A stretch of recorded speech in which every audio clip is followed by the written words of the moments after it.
പറയുമ്പോൾ ആദ്യം ചിന്തിക്കേണ്ട ഒരു കാര്യം എന്ന് വെച്ച് കഴിഞ്ഞാൽ, ഇപ്പോ നിങ്ങൾക്ക് വേറെ പ്രശ്നങ്ങളൊന്നും ഈ നിമിഷം നിങ്ങളെല്ലാം സുഖമല്ലേ? ഈ നിമിഷം സുഖമല്ലേ? ഇരിക്കുന്നിടത്ത് മുഴുവല്ലോ ഉണ്ടോ? സുഖമായിട്ട് വന്നിരിക്കുന്നില്ല, കഴിയുന്നില്ലേ? ഈ ഒരു നിമിഷം നോക്കിക്കഴിഞ്ഞാൽ നിങ്ങൾ എന്തുകൊണ്ട് സന്തോഷവാന്മാരല്ലേ? നിങ്ങൾക്ക് നല്ല കാലാവസ്ഥയില്ല, AC ഉണ്ട്, ഫാൻ ഉണ്ട്, നല്ല രീതിയിൽ നിങ്ങൾ ഇരിക്കുന്നുണ്ട്, നിങ്ങൾക്ക് കുടിക്കാൻ വേണമെങ്കിൽ വെള്ളമുണ്ട്, ഇനി ഭക്ഷണം ഉണ്ടെങ്കിൽ അത് വരുന്നുണ്ട്, എല്ലാം കൊണ്ട് നിങ്ങൾ സാറ്റിസ്ഫൈഡ് ആണ്.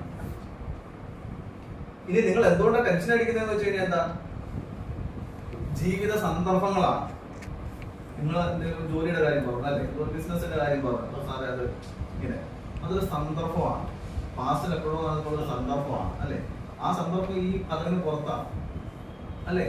അല്ലെങ്കിൽ ഹെൽത്ത് പരമായി എന്തെങ്കിലും ഇഷ്യൂ ഉണ്ടെങ്കിൽ ചിലപ്പോൾ ബാക്ക് പെയിൻ എന്തെങ്കിലും ഉണ്ടാവും. പക്ഷെ നിങ്ങൾ അത് സഹിച്ച് ഇവിടെ വന്നിട്ടുണ്ട് അല്ലെ. സിന്ധുവിടെ വന്നിട്ടുണ്ട്, എന്തും സഹിച്ച് നിങ്ങളോട് വന്നിട്ടുണ്ട്. എത്രയോ ആളുകളുണ്ട് നമ്മുടെ ഗ്രൂപ്പിൽ. നിങ്ങൾ കഷ്ടപ്പെട്ട് ഇവിടെ വന്നത് എന്തുകൊണ്ടാണ്? ഹാപ്പിനെസ് ഉണ്ടാക്കിയെടുക്കാൻ. സാറിനെ കണ്ടപ്പോ ഹാപ്പിനെസ് ഉണ്ടായിട്ടുണ്ട്. ഈ കോഴ്സ് അറ്റൻഡ് ചെയ്തുള്ള ഹാപ്പിനെസ് ഉണ്ടാക്കിയെടുക്കാൻ കഴിയുമെന്ന് വിശ്വസിക്കുന്നുണ്ട്. അതുകൊണ്ടല്ലേ ഇപ്പൊ ഇവിടെ വന്നിരിക്കുന്നത്. അപ്പൊ ഈ നിമിഷത്തിൽ നിങ്ങൾ സന്തോഷവാന്മാർ തന്നെയാണ്.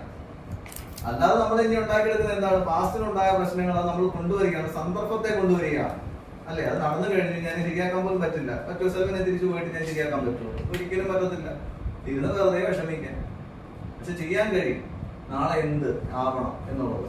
അതിനെ നമ്മളൊരു മൂർച്ചയുള്ള കത്തിയാണെങ്കിൽ ഈ കത്തി എവിടെയെങ്കിലും മൂറിക്കൊണ്ടിട്ട് കഴിഞ്ഞാൽ അത് നമുക്ക് ഉപയോഗിക്കാൻ കഴിയും. കുറെ നാൾ കഴിയുമ്പോൾ അത് തുരുമ്പെടുത്തു.